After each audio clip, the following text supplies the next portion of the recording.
आज हम आपके लिए ये थर्ड लेक्चर है और आपके लिए लेके आए हैं टॉप 5000 क्वेश्चंस। आपको क्या करवाएंगे हम लोग 5000 क्वेश्चन जो हैं साइंस के, और आप लोगों को साइंस सीरीज, ठीक है, क्वेश्चन सीरीज आप लोगों के लेके आए हैं आप लोगों के लिए साइंस के। इसमें जितने भी एग्जाम्स में क्वेश्चन आए हुए हैं साइंस के, जो भी XYZ आप जिसकी भी तैयारी कर रहे हो, आप लोग SSC की तैयारी कर रहे हो, आप लोग RRB रेलवे की तैयारी कर रहे हो, भैया NTPC ग्रुप डी उसमें सारे आ जाते हैं, आप लोग कोई यूपी पुलिस की तैयारी कर रहे हो, राजस्थान पुलिस की तैयारी करो, या फिर XYZ जितने भी एग्जाम्स हैं आपके, आप DRDO की तैयारी कर रहे हो, इसमें सारे के सारे आ जाते हैं भैया। DRDO भी आ गया जहां पे साइंस आती है हर जगह पे, या फिर दिल्ली फॉरेस्ट, जितने भी एग्जाम्स है जहां पे साइंस आप लोगों से पूछी जाती है, ठीक है। तो उसके लिए हम आप लोगों के लिए 5000 क्वेश्चंस की एक सीरीज लेके आए हैं। इसमें हमारा जो आज का लेक्चर है वो भाई साहब थर्ड लेक्चर है, तीसरा लेक्चर है, और पहले 2 लेक्चर अपने हो चुके हैं, देख लेना।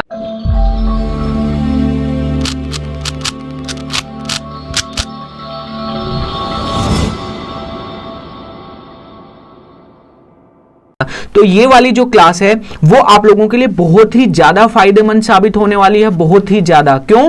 क्योंकि इसमें जितने भी क्वेश्चन है सारे के सारे समेट लेंगे और विद सॉल्यूशन आप लोगों को चीजें बताई जाएंगी, और कम टाइम में बहुत ही ज्यादा कंटेंट आप लोगों को देने की कोशिश करेंगे हम लोग। तो भैया आज का जो पहला क्वेश्चन है वो आप लोगों की स्क्रीन पे लग चुका है, अभी जल्दी से देखिए। देखो, आपसे पूछा गया है कि निम्नलिखित में से कौन सा फाइबर पौधों के तने का एक उत्पाद नहीं है, जल्दी से बता दीजिए। या फिर which one of the following fiber is not a product of plant stem। अच्छा, इसका मतलब क्या समझे आप लोग, पता है? इसका मतलब यह है, आपको 4 ऑप्शन दिए गए हैं, उनमें से कौन से वाला एक ऐसा ऑप्शन है जो स्टेम नहीं होता, क्या तना होता है, उस तने से नहीं प्राप्त करा जाता, मतलब कहीं और से प्राप्त करा जाता है। तो देखो, अगर मैं बात करता हूं ये वाले क्वेश्चन के सारे ऑप्शन पढ़ो। सबसे जो पहले वाला भैया आपका ऑप्शन है वो है, सबसे पहले वाला है फ्लैक्स, ठीक है। फ्लैक्स के बाद में क्या है? हेम्प है। हेम्प के बाद में क्या है भैया? जूट है। जूट के बाद में कॉटन है, जिसको कपास बोलते हो। अब इसमें से मुझे जल्दी से बताओ, आप लोग ऐसा कौन से वाले इसको जानते हो आप लोग पौधे को जो जिसका जो प्रोडक्ट अपन लोग यूज करते हैं, निकालते हैं, वो तने से नहीं प्राप्त करा जाता। सबसे पहले याद रख लेना भाई साहब, क्या याद रखना है? फ्लेक्स हो गया, हेम्प हो गया, जूट हो गया, ये तीनों के तीनों जो है ना, ये तने से प्राप्त करे जाते हैं, तने से, स्टेम से, ठीक है, स्टेम से प्राप्त करे जाते हैं। याद रख लेना, कहां से सर? स्टेम से प्राप्त करे जाएंगे, ठीक है। अब दूसरी बात और आप लोगों को बता देता हूं, जो कपास होता है ना, कपास, कॉटन जिसको बोलते हो, क्या बोलते हो? कपास बोलते हैं सर। कपास बहुत लोगों ने जो गांव से बिलोंग करते हैं उनको तो पता भी होगा भैया, जिनको नहीं पता है वो मैं बता देता हूं।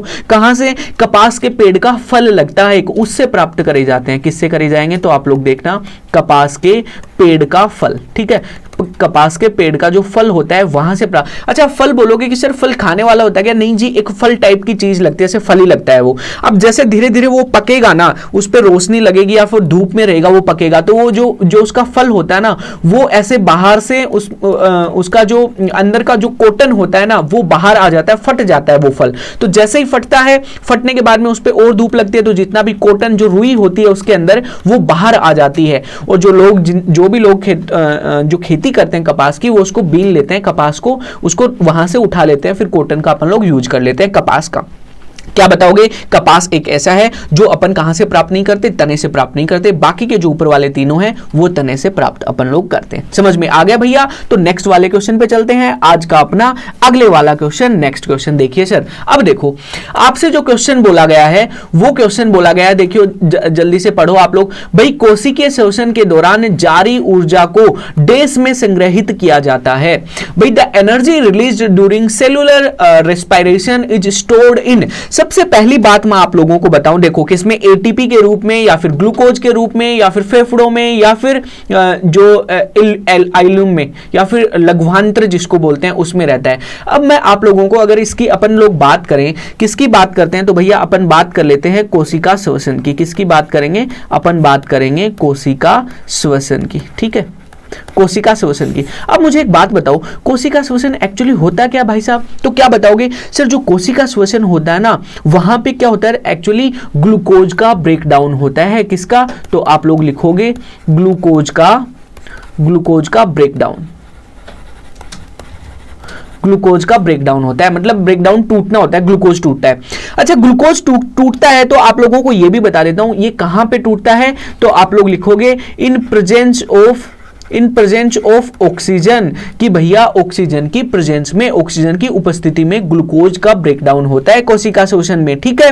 और बनता क्या है, बनता क्या भैया, तो आप लोग बताओगे टू प्रोड्यूस, क्या बनता है आप लोग क्या बताओगे, जल्दी से बता दो क्या क्या बनेगा इसमें, तो आप लोग बताओगे CO2 बनेगी भैया, एक तो CO2 बनती है और प्लस में साथ में वाटर बनता है, CO2 प्लस वाटर, ये बाई प्रोडक्ट भाई प्रोडक्ट के रूप में अपन को मिलता है। और जितनी भी इस दौरान, इस प्रोसेस के दौरान, ये जितनी भी प्रोसेस हुई है इस दौरान जितनी भी जो एनर्जी रिलीज होती है, जितनी भी एनर्जी रिलीज होती है वो किस रूप में होती है, वो आप लोग बताओगे ATP में होती है सर, किसमें, ATP में। अच्छा ATP का फुल फॉर्म क्या होता है, एडिनोसिन ट्रायोफॉस्फेट, क्या होता है, एडिनोसिन ट्रायोफॉस्फेट, ठीक है, एडेनोसिन ट्रायोफॉस्फेट होता है। तो देखो इससे क्या क्या सीखा अपन लोगों ने कि भैया कोशिका श्वसन के दौरान जो ऊर्जा मुक्त होती है वो किस रूप में होगी, तो वो तो भैया हमने बता दिया किस रूप में होती है, जल्दी से बता दो मुझे किस रूप में, ATP के रूप में। ये वाला ऑप्शन आपका करेक्ट हो जाएगा, फर्स्ट वाला।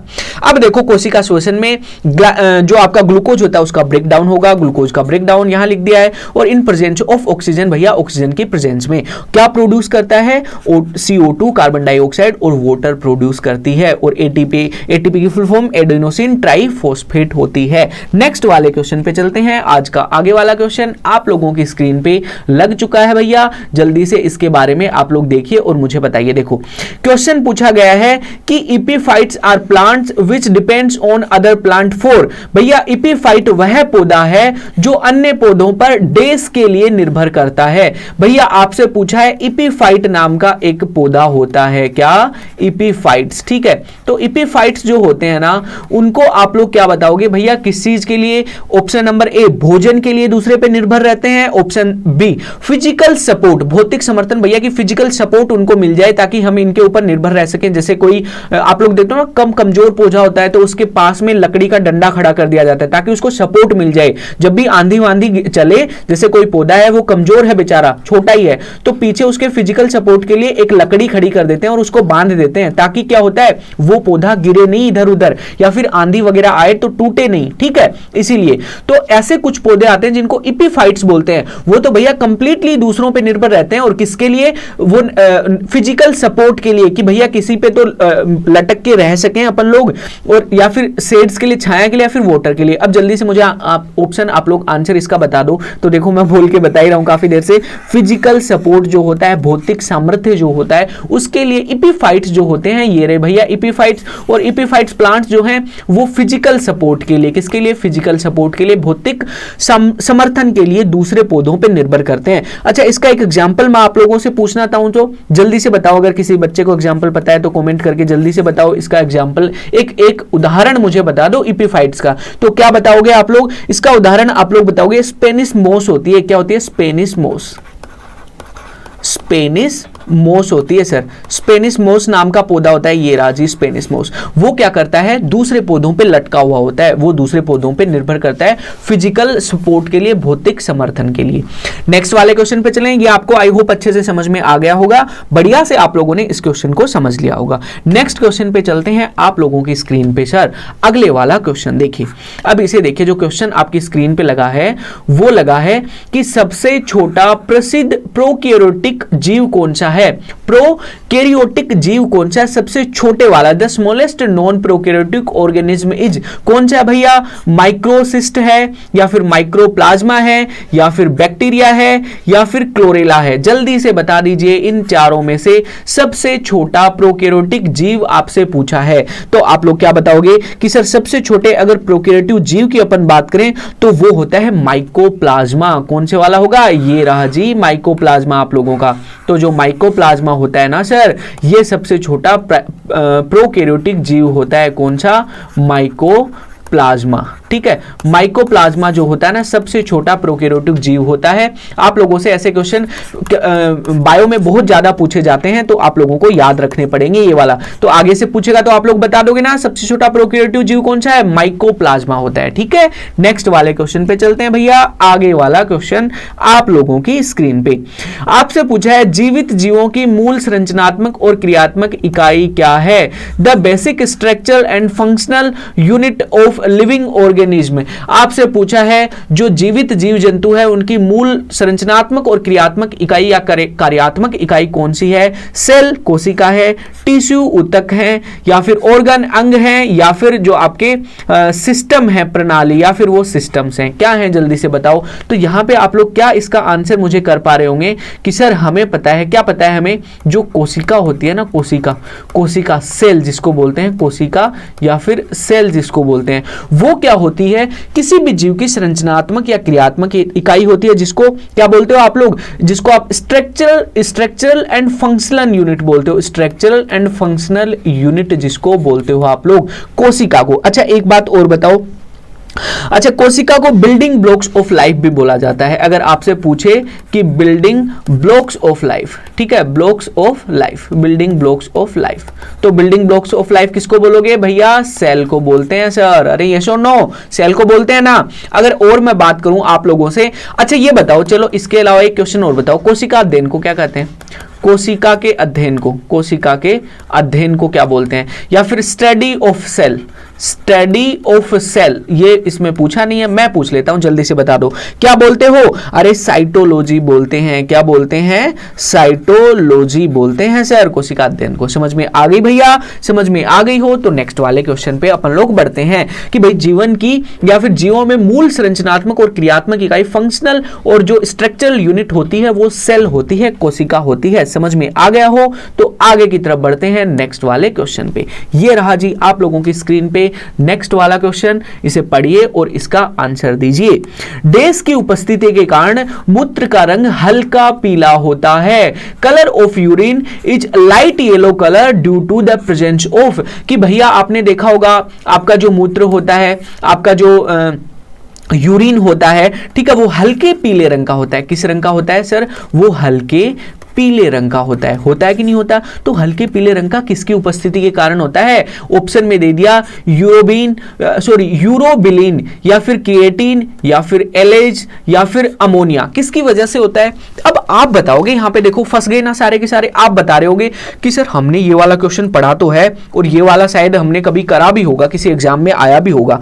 तो हमने वहां पे देखा था कि सर यूरोक्रोम के कारण होती है। किसके कारण होती है? यूरोक्रोम के कारण होती है। ये वाला ऑप्शन आपने हर जगह देखा होगा ना, यूरोक्रोम के कारण जो मूत्र का पीला रंग या फिर आपका जो यूरिन होता है वो लाइट येलो कलर का, यूरोक्रोम के कारण होता है। यहां तो ऑप्शन नहीं है यूरोक्रोम। फंस गए ना आप लोग, नन ऑफ द अबव कराओगे, लेकिन नहीं। क्या करना है यहां पे? यूरोक्रोम किस नाम से भी जाना जाता है? यूरोबिलिन के नाम से भी जाना जाता है। यूरोक्रोम आप लोग लिखना, ऑल्सो नोन एज यूरोबिलिन। किस नाम से जाना जाता है? यूरोबिलिन के नाम से भी जाना जाता है। समझ में आ गई ना बात? तो यहां पे फंसना नहीं है। रट लिया यूरोक्रोम तो यूरोक्रोम ही आएगा, नहीं भैया, यूरोक्रोम को यूरोबिलिन के नाम से भी जाना जाता है, हमेशा याद रख लीजिएगा। समझ में आ गई बात? अगले वाले क्वेश्चन पे चलते हैं आप लोगों की स्क्रीन पे भैया। नेक्स्ट वाला क्वेश्चन देखिए, फोकस करिए। देखो आपसे बोला गया है, स्क्रीन पे देखो अगले वाला, the number of chromosomes pair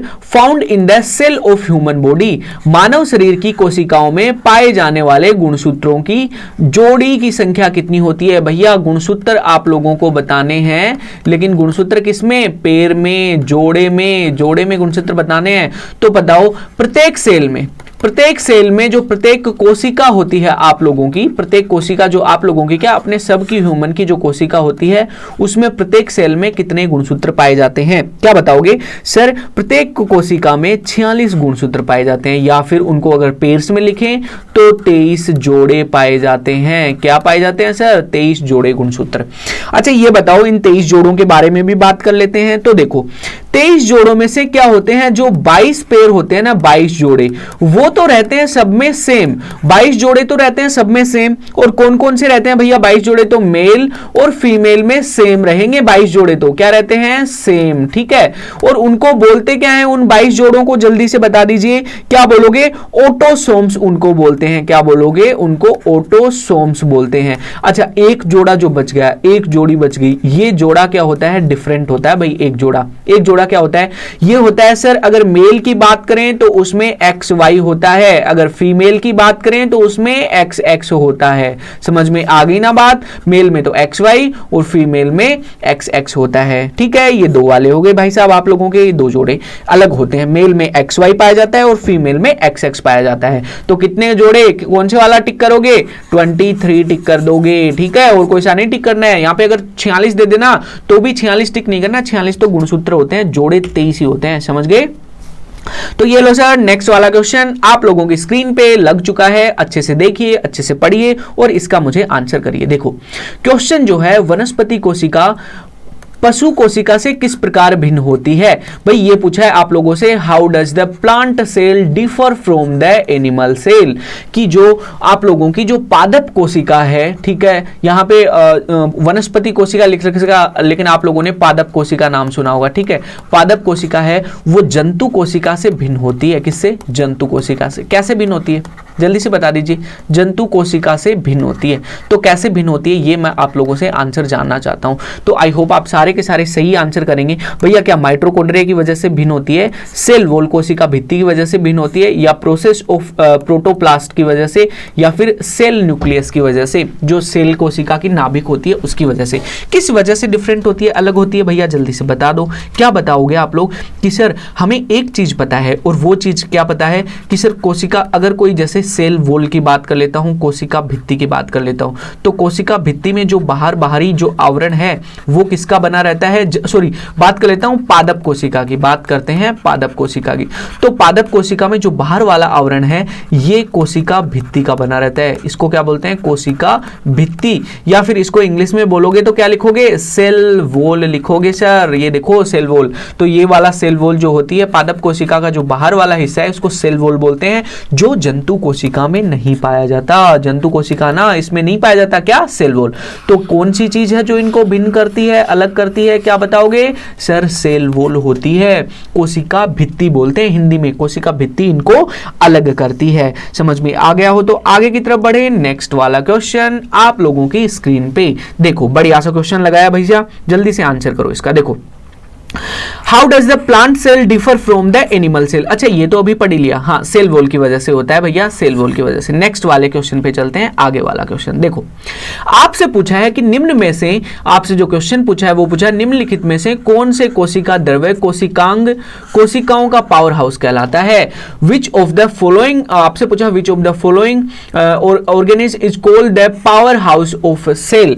भाई पावर हाउस ऑफ सेल किसको कहते हैं, कोशिका का शक्ति गृह। हिंदी में बोले तो कोशिका का शक्ति गृह किसको बोलेंगे, हिंदी में बात कर लेते हैं तो कोशिका का शक्ति गृह, कोशिका का शक्ति गृह या फिर पावर हाउस किसको बोलते हैं, जल्दी से बताइए। सभी को आंसर पता होना चाहिए, पावर हाउस। ठीक है, पावर हाउस। ये वाला क्वेश्चन तो भाई आप लोग 5th या 6th क्लास के आप लोग साइंस पढ़ना स्टार्ट करते हो तभी से देने लग जाते हैं ये वाला क्वेश्चन साइंस में। किसको बोलते हो, राइबोसोम। ऑप्शन नंबर 1 राइबोसोम को बोलोगे, या फिर माइटोकॉन्ड्रिया को बोलोगे, या फिर सेल मेम्ब्रेन को बोलोगे, या फिर सेंट्रोसोम को बोलोगे, किसको बोलोगे, जल्दी से बता दीजिए, जल्दी से बताइए। देख लेता हूं अभी आप लोगों के आंसर। देखो ये आप लोगों को पता है कि सर माइटोकॉन्ड्रिया जो होता है ना उसको कोशिका का शक्ति गृह कहा जाता है। किसको कहा जाएगा, क्या बताओगे सर, माइटोकॉन्ड्रिया को बोला जाता है कोशिका का शक्ति गृह। पावर हाउस ऑफ सेल की बात करें किसको बोलोगे, माइटोकॉन्ड्रिया को बोलोगे, नहीं बोलोगे क्या, अरे यस और नो जल्दी से बता दीजिए। क्या हो गया सर, माइटोकॉन्ड्रिया हो गया। अभी नेक्स्ट वाले क्वेश्चन पे चल लेते हैं, आगे वाले क्वेश्चन पे चल लेते हैं। क्यों, क्योंकि एनर्जी जनरेट करता है, बहुत सारी एनर्जी जनरेट करता है, इसलिए अपन लोग इसको पावर हाउस ऑफ सेल बोलते हैं। ठीक है, अभी जो क्वेश्चन है आप लोगों की स्क्रीन पे, which among of the following is present inside the nucleus of an atom. निम्न में से कौन एक परमाणु के नाभिक के अंदर मौजूद होता है, परमाणु के नाभिक के अंदर कौन मौजूद होता है भैया, जल्दी से बता दीजिए। देखो प्रोटॉन और न्यूट्रॉन होंगे, इलेक्ट्रॉन और प्रोटॉन होंगे, न्यूट्रॉन या इलेक्ट्रॉन होंगे, या फिर न्यूट्रॉन, प्रोटॉन और इलेक्ट्रॉन, ये तीनों होंगे। अब देखो कितनी बार मैंने आप लोगों को थ्योरी क्लास में भी कितना सारा समझाया है इसके बारे में। तो भैया न्यूक्लियस कैसे बनती है, नाभिक जो होती है उसमें क्या होता है, प्रोटॉन प्लस न्यूट्रॉन होते हैं सर, और उसके चारों तरफ कौन चक्कर लगाता है, ये रहे इलेक्ट्रॉन्स, ये रहे इलेक्ट्रॉन, ये रहे इलेक्ट्रॉन, ये चारों तरफ इसके चक्कर लगाते रहते हैं। तो प्रोटॉन प्लस न्यूट्रॉन जो है वो उसके अंदर पाए जाते हैं नाभिक के। अच्छा, नाभिक की त्रिज्या की अगर मैं पूछूं आप लोगों से, त्रिज्या की कोटि कितनी, 10 की पावर -15 मीटर या फिर 1 फर्मी मीटर की कोटि की होती है। और अगर मैं एटम की रेडियस पूछूं तो एटम की रेडियस 10 की पावर -10 या फिर 1 एंगस्ट्रॉम की कोटि की होती है। और न्यूक्लियस की, नाभिक की कितनी होती है, नाभिक की होती है 10 की पावर -15 या फर्मी मीटर की होती है ना। ठीक है, तो क्या समझा, प्रोटॉन प्लस न्यूट्रॉन जो होते हैं वो नाभिक के अंदर होते हैं। भाई साहब समझ में आ गई हो तो आप लोगों को बात यस सर कर दीजिए, नहीं आई तो बोल दो नहीं आई, ठीक है, लेकिन आप लोगों को मुझे पता है समझ में आ गई।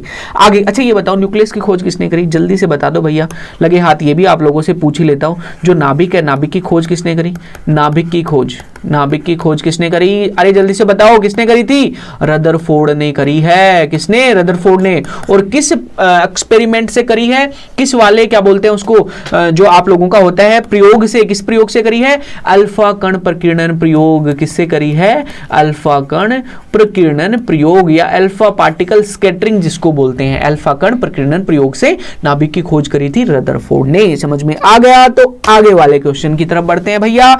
आप लोगों की स्क्रीन पे बहुत ही शानदार वाला क्वेश्चन, और मुझे इसका आंसर जो है वो आप लोग कर दीजिए। देखो क्वेश्चन जो पूछा गया है कि what is the baking soda.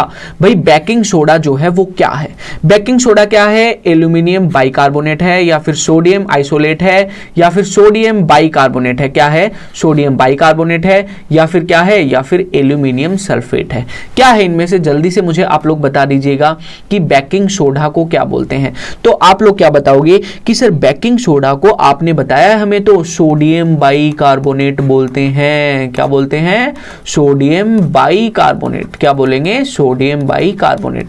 अच्छा जल्दी से बताओ, सोडियम बाइकार्बोनेट तो बता दिया, कौन से वाला ऑप्शन टिक कर दिया, थर्ड वाला टिक कर दिया, कोई बात नहीं थर्ड वाला टिक कर दिया। लेकिन भाई साहब आप लोगों से मैं पूछना चाहूंगा कि फॉर्मूला मुझे बता दीजिए सोडियम बाइकार्बोनेट का। सोडियम बाइकार्बोनेट का मुझे कोई फॉर्मूला अभी कमेंट बॉक्स में जो लिख रहा होगा भैया वो बहुत ही उसकी तैयारी जो है वो शानदार वाली चल रही है और वो मेरा एक अच्छा स्टूडेंट भी है। तो क्या लिखोगे, सोडियम बाइकार्बोनेट को कैसे लिखोगे, NaHCO3 कैसे लिखते हो, NaHCO3, ये लीजिए सर, ये लिख दिया NaHCO3। समझ में आ गई आप लोगों के बात। तो आगे की तरफ बढ़ते हैं, नेक्स्ट वाले क्वेश्चन पे क्या सीखा, what is baking soda, baking soda क्या है, क्या होगा, सोडियम बाइकार्बोनेट होता है। समझ में आ गई। फिर आज का नेक्स्ट वाला क्वेश्चन देखो, आप लोगों से जो क्वेश्चन पूछा गया है भाई साहब, वो क्वेश्चन पूछा गया है क्या कि एरोमेटिक हाइड्रोकार्बन्स कंटेन एटलीस्ट डेस benzene like ring in their molecule. भाई जो हाइड्रोकार्बन्स होते हैं, एरोमेटिक हाइड्रोकार्बन्स होते हैं, वो कम से कम डेस बेंजीन के छल्ले या फिर रिंग के अणु में होते हैं। मतलब अब बताऊं बेंजीन क्या होती है, अब बहुत लोगों को तो बेंजीन नहीं पता, तो वो क्या बताएंगे भाई बेंजीन लाइक एरोमेटिक हाइड्रोकार्बन में कितनी होती है। तो बेंजीन आप लोगों को बता देता हूं, बेंजीन का फॉर्मूला होता है C6H6। क्या फॉर्मूला होगा बेंजीन का, C6H6 फॉर्मूला होता है। अब बनाएंगे कैसे, बेंजीन बनती है भैया ऐसे, देखो बेंजीन बनती है ऐसे, ये बन गई बेंजीन, ठीक है। यहां पे देखो 1 carbon, 2 carbon, 3 carbon, 4 carbon, 5 carbon और ये 6 कार्बन टूरे, तो इसको बोलते हैं C6H6 बेंजीन। अब देखो इसको बोलते हैं बेंजीन रिंग, इसको बोलते हैं बेंजीन रिंग। तो बेंजीन रिंग लाइक स्ट्रक्चर कितनी होती है एरोमेटिक हाइड्रोकार्बन में, क्या बताओगे, मिनिमम सर 1 तो होनी ही होनी चाहिए। मिनिमम कितनी होनी चाहिए, 1 तो होनी चाहिए, तब जाके वो एरोमेटिक हाइड्रोकार्बन बनेगा। इसके लाइक मिनिमम कितनी होनी चाहिए, मिनिमम 1 होनी चाहिए सर, 1 होनी चाहिए। समझ में आ गई बात। तो क्या बताओगे कि भैया एरोमेटिक हाइड्रोकार्बन है उसमें एटलीस्ट एक बेंजीन लाइक रिंग मॉलिक्यूल तो होना ही होना चाहिए। समझ में आ गई भैया आप लोगों को बात। आगे की तरफ चलते हैं, नेक्स्ट वाले क्वेश्चन पे चलते हैं। सर देखो बहुत ही बढ़िया सा क्वेश्चन, बहुत ही शानदार सा क्वेश्चन आप लोगों की स्क्रीन पे लग चुका है। और देखिए जो क्वेश्चन है वो है कि क्रोमाइट इज एन और या फिर मिनरल ऑफ, क्रोमाइट एक एस्क है, क्रोमाइट एक डेस का एस्क है। सबसे पहले बात कर लेते हैं क्रोमाइट की। क्रोमाइट। जल्दी से मुझे बताओ कि क्रोमाइट जो होता है ये किसका एस्क है, या फिर क्रोमाइट होता क्या है। तो आप लोगों को बता देता हूं कि सर क्रोमाइट जो होता है वो क्रोमियम का एकमात्र एस्क है। देखो जिंक का भी नहीं है, इसमें बात करें जिंक का भी नहीं है, यूरेनियम का भी नहीं है, क्रोमियम का। भाई साहब ये मिल गया, थर्ड ऑप्शन मिल गया कि नहीं मिला, क्रोमियम का एकमात्र एस्क। क्या बताओगे, एकमात्र एस्क। इसीलिए पूछा आप लोगों को, वरना नहीं पूछता। एकमात्र एस्क आ गया ना, नाम आ गया एकमात्र एस्क, इसीलिए पूछा है एकमात्र एस्क क्रोमियम। ठीक है, क्रोमियम का एकमात्र एस्क क्या है, क्रोमाइट। अब भैया क्रोमाइट की ही कार्यवाही कर लेते हैं, इधर आओ, बात कर लेते हैं क्रोमाइट। अब मुझे जल्दी से बता दो क्रोमाइट का फॉर्मूला क्या होता है, क्या बताओगे। FeCr2O4 क्या होता है सर, FeCr2O4 होता है क्रोमाइट का फॉर्मूला। और इसमें देखो क्रोमियम आ रहा है ना, FeCr2O4 क्या होता है, क्रोमियम का एकमात्र एस्क, इसीलिए पूछा जाता है। याद रख लेना, याद रहेगा कि नहीं रहेगा, जी बिल्कुल याद रहेगा, कोई दिक्कत नहीं है, याद रहेगा। तो देखो आपकी स्क्रीन पे आगे वाला क्वेश्चन देखो, ये जितने भी क्वेश्चन आप लोगों को करा रहा हूं ना भाई साहब, पूरे तरीके से अपने नोट्स बनाते रहा करो और अच्छे से इनके सॉल्यूशन और अच्छे से चीजें लिखते रहा करो, क्योंकि यही आगे जाके काम में आएंगे। अलग अलग एग्जाम्स में बार बार पूछे गए क्वेश्चन। पूछा गया कि साइक्लोट्रॉन्स आर यूज्ड टू एक्सेलरेट। आपसे पूछा गया भाई साइक्लोट्रॉन का जो उपयोग होता है, साइक्लोट्रॉन का उपयोग किसे त्वरित करने में किया जाता है। एक नाम की एक चीज आ गई, कोई एक यंत्र होता है या फिर कोई मशीन होती है जिसको अपन लोग बोलते हैं साइक्लोट्रॉन। तो साइक्लोट्रॉन ये आपसे पूछ लिया क्या बला है, क्या बला है भैया साइक्लोट्रॉन। तो मैं बताता हूं साइक्लोट्रॉन जो होता है ना, ये क्या करता है भैया, करता है पॉजिटिव कणों को, जो धनावेशित कण होते हैं ना, धनावेशित कण ऋणावेशित कणों को, और जो न्यूट्रल कण है ना उनको कभी भी त्वरित नहीं करता, धनावेशित कणों को त्वरित करता है। क्या करता है, धनावेशित कणों को त्वरित करता है। ये रहा जी, धनावेशित कणों को त्वरित कर रहा है।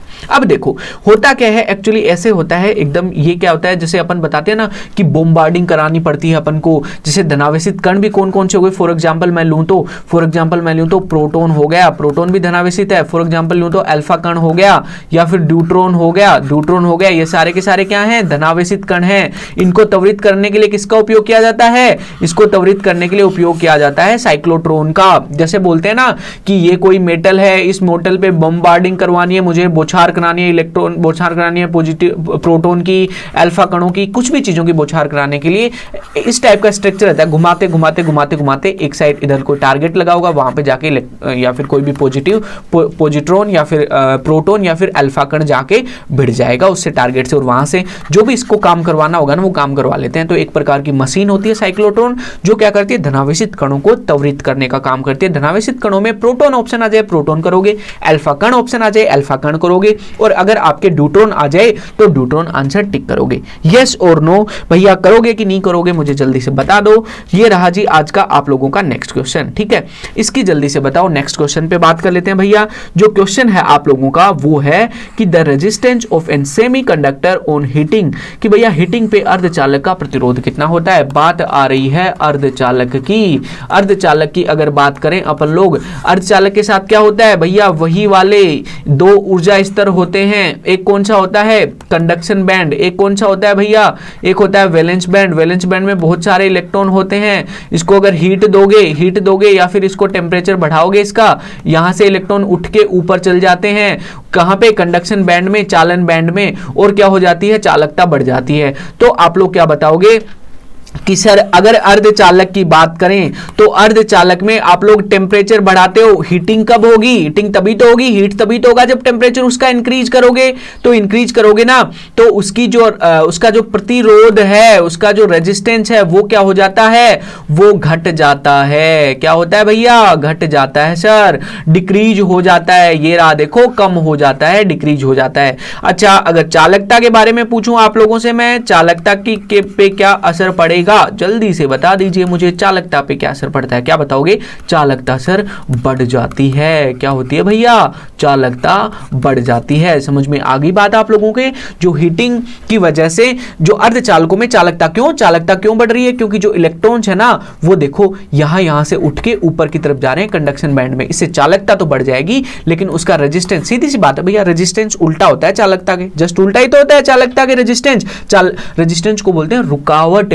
धारा में रुकावट, कितने रुकावट पैदा कर रहा है, वही तो होता है चालकता से उल्टा। तो क्या बताओगे कि सर रेजिस्टेंस की बात करें तो डिक्रीज हो जाता है, कम हो जाता है, और अगर कंडक्टिविटी की बात करें, चालकता की बात करें तो बढ़ जाती है, इंक्रीज हो जाती है क्या, चालकता या कंडक्टिविटी। समझ में आ गई आप लोगों की बात भैया? अगर समझ में आ गई हो तो ये रहा आज आप लोगों के आज के जो टॉप 5000 क्वेश्चन की सीरीज लेके आए हैं, उसका जो तीसरा लेक्चर है, 2 लेक्चर पहले करा चुका हूं, प्लेलिस्ट में मिल जाएंगे, देख लेना। इसमें पूरी की पूरी आप लोगों की साइंस जो है कवर कर ली जाएगी, फिजिक्स, केमिस्ट्री, बायोलॉजी, और जितने भी क्वेश्चन आए हैं। और भाई साहब अगर 5000 क्वेश्चन आप लोग कर लोगे ना, कोई भी एग्जाम पार लग जाएगा। XYZ जिस भी एग्जाम की तैयारी आप लोग घर पे बैठ के कर रहे हो इस टाइम पे, उसको भैया पास कराना, साइंस में क्लियर कराना हमारा जिम्मा है, हमारी जिम्मेदारी है, मेरी जिम्मेदारी है भाई साहब, ठीक है। तो आप लोगों को क्या करना है, वीडियो लेक्चर को भैया ज्यादा से ज्यादा शेयर कर दो अपने फ्रेंड्स में, जहां भी आप लोगों के जो भी फ्रेंड्स हैं, जितने भी ग्रुप हैं, व्हाट्सएप ग्रुप, फैमिली ग्रुप, उन सभी में, ठीक है। ऐसे ही सपोर्ट बनाए रखना और बढ़िया से पढ़ाई अपनी करते रहो। कंटेंट हम लोग सबसे अच्छा बेस्ट कंटेंट आप लोगों के लिए तैयार कर रहे हैं और बेस्ट कंटेंट आप लोगों के लिए दे रहे हैं। बाकी नेक्स्ट लेक्चर में मिलते हैं, तब तक take care, good bye, have a good day, bye bye.